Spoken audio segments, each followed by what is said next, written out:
sympa, c'est une ville sympa, ouais, elle est fleurie. Enfin, on va dire, il y a beaucoup de verdure, c'est cool. Genre, on se sent plus, enfin, c'est pas à la campagne, mais on se sent plus dans une ville, enfin, pas trop urbanisée, quoi. Elle a pas tellement changé finalement, en 30 ans.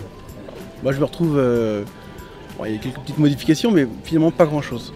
Elle est aussi agréable maintenant qu'il y a 30 ans. Alors, mon frère habite au Pérou depuis 2-3 ans. Il a acheté ici, en lui rendant visite, on est tombé amoureux du cadre de vie. Je sais pas, je suis bien, genre quand je sors des cours, hop, les bords de Marne, ça va permettre de déstresser. C'est très bien de vivre au Pérou. La vie y est très très agréable. Et je l'ai apprécié pendant 43 ans. Bah, c'est très important. Avec l'accent d'ici, tu sais. Bah, c'est très important. Nous avons choisi le Pérou parce qu'on a trouvé que c'était une ville très sympa, très jolie. La proximité avec les bords de Marne était vraiment plaisante.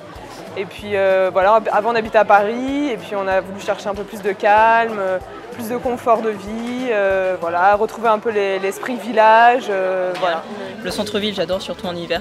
C'est la période de Noël parce qu'avec les lumières, etc., le soir, c'est assez magique. Ah bah c'est une ville formidable, le Pérou, ça sonne à l'oreille quand même, que je trouve que le Pérou, c'est quand même une ville quand même accueillant. C'est vrai, hein, c'est accueillant la ville. Quand on voit les autres régions, disons départements, hein, les autres, hein. Les bords de Marne qui sont superbes parce qu'on a de magnifiques installations, c'est planté, c'est vert, on aime bien se retrouver, ça fait un cadre idyllique. Cette ville est vraiment très bien, il y a pas mal de choses. On peut pratiquer beaucoup de sports différents. Bah, par exemple, moi c'est l'aviron et le foot, sinon on peut pratiquer du tennis, de l'ultimate, du basket, de la boxe, et voilà. Et aujourd'hui, il y a une nouvelle génération de quadrats, quinquas qui ont repris la ville en main en lançant des commerces et en développant le Pérou de manière très agréable. Et c'est sympa de se dire qu'aujourd'hui, on a au Pérou ce qu'on allait chercher avant ailleurs, à l'époque où la ville était un peu plus ou un peu moins jeune. Ouais, culturellement c'est une ville qui bouge pas mal. Il y a pas mal de choses qui se font, que ce soit au CDBM, il y a quasiment constamment quelque chose qui se passe, que ce soit je sais pas, des événements pour la mairie, des trucs tout bêtes, mais comme par exemple un loto ou un truc comme ça.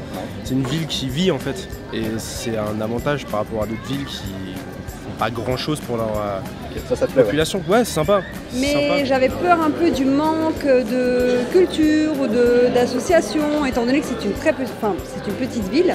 Et j'ai été très agréablement surprise parce qu'il y a énormément d'associations, la ville est assez connectée, il y a un bon contact humain et c'est vrai qu'on est assez... il y a beaucoup de choses organisées. Je trouve, mais c'est juste dommage que tout soit payant, enfin que ce soit toutes les activités. Je sais, et toutes les activités qu'on peut faire et tout, il y a toujours des activités ici, mais c'est toujours un peu payant, donc c'est un peu dommage. C'est un peu cher aussi des fois. D'accord, ok. Un peu cher, ça va. Non, franchement, la boxe ou le parcours. Même quand on veut aller au théâtre ou quoi, on peut avoir des spectacles, c'est pas donné non plus. Très bien au Pérou parce que je trouve qu'il y a des activités qui sont intéressantes. Moi je fais du sport, mon fils fait pas mal de sport. Ce matin on a fait la course de la rentrée, donc tu vois, je trouve que c'est assez vivant. Mais sinon, il y a trop de films culturels qui tu vas pas changer l'industrie cinéma. Non mais c'est surtout qu'ils sortent super en retard les films, les bons films. Il y a que les blockbusters qui sortent ici, genre il y a eu quoi, American Sniper. Non mais je sais pas, il faut le faire vivre aussi le cinéma. Si tu passes que des films d'auteur, il va y avoir que les hipsters bobos comme moi qui vont venir et il n'y aura pas grand chose qui va se passer. Si on peut faire comme le Royal Palace, sortir des bons films. Ouais, mais je sais pas, par exemple, pour faire ce genre de choses là, pour faire des forums comme ça, il faut bien que l'argent vienne de quelque part. Donc, j'ai pas dit le contraire. Ah oui, mais ne critique pas, alors ferme-la. On entraîne au bout de la nuit, les démons de minuit. Attends, il faut le faire pour de vrai là. Au bout de la nuit. Non mais j'ai la voix cassée. Les démons de minuit. Voilà. Il y a toujours en fait les activités traditionnelles, les activités sportives et avant tout il y a des associations qui sont très très dynamiques et ça je crois que c'est bien ancré maintenant et ça va se développer peut-être de manière naturelle. Mon métier c'est un métier qui est lié à la culture et c'est vrai que même s'il y a énormément de choses qui sont faites au centre des bords de Marne, pour beaucoup de gens, la culture au Pérou se résume aussi au festival Notes d'automne et je pense qu'il y a des choses un peu plus contemporaines, sans rentrer dans forcément des clichés, street art, ascenseur social, ce genre de choses, mais il y a peut-être des choses plus contemporaines sur lesquelles on pourrait mettre l'accent et qui correspondent aussi au goût et aux attentes des Péruxiens qui ont mon âge. C'est les gens, ils sont sympas, les commerçants sont sympas, les écoles sont très bien. Il n'y a pas besoin d'aller chercher ailleurs. Des choses plus récentes, voilà. Ouais, voilà. Oui, voilà. Pas que ce soit aussi varié aussi pour les adultes, les personnes âgées, mais qui est aussi pour les jeunes. Au début, les gens ils ont une mauvaise image du Péreux, c'est-à-dire une ville où c'est mort, où il n'y a que des personnes, où il n'y a pas d'activité, mais en fait quand on vit là depuis qu'on est tout petit, on se rend compte qu'en fait on peut s'occuper, il y a des activités, il y a le CDBM, on danse, on a le collège. Depuis qu'on y habite, c'est assez une politique de la famille qui est bien développée, où il y a beaucoup de choses qui sont faites pour les enfants. C'est une ville à taille humaine, c'est-à-dire qu'il y a un centre-ville qui est très animé. Et nous on aime bien un peu, ça fait esprit village. Et on est vraiment très attaché à cette ville, mais pas parce que c'est spécifiquement le Péreux, mais parce que c'est un lieu où il fait bon vivre.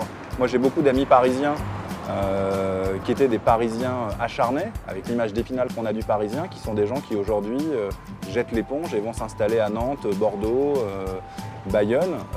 Moi j'ai une qualité de vie et une quiétude ici qui font que je ne me vois absolument pas aller m'installer ailleurs dans l'immédiat. J'en ai pas besoin pour avoir la qualité de vie à laquelle j'aspire. J'ai déjà cette qualité de vie-là aujourd'hui au Pérou. C'est ça, c'est le plaisir d'avoir une proximité avec les gens. On aime échanger, on aime dire bonjour, se rencontrer dans des moments agréables. Aujourd'hui, c'est précieux. Avec ce qui se passe, c'est très très précieux. Donc cette ville-là nous offre ça. Je ne pouvais pas espérer mieux. Donc voilà, moi je suis très bien. Alors effectivement, je connais bien mon petit voisin, Monsieur Dupin, que j'apprécie beaucoup et qui me dit quand on arrive au Péreux, on n'en part pas. Écoutez, aujourd'hui, j'ai pas envie d'en partir.